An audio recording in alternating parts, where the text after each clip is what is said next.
Hello everyone, in this video I'm going to show a step-by-step tutorial on how to create a Luno account. So first we're going to open the Luno app.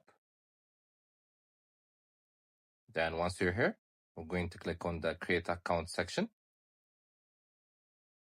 Then here we're going to insert your email.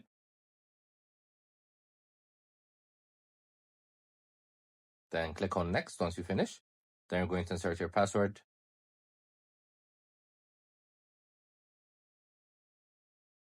So once you do that, they're going to ask you to verify your email. So you guys could go to your email and enter the verification code. Then you guys could also create a new PIN for security reasons. Confirm it.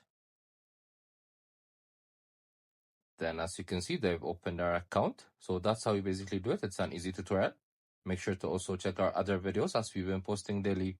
I hope you guys like this video. Subscribe for more, like for more, share for more. I hope to see you again. Goodbye.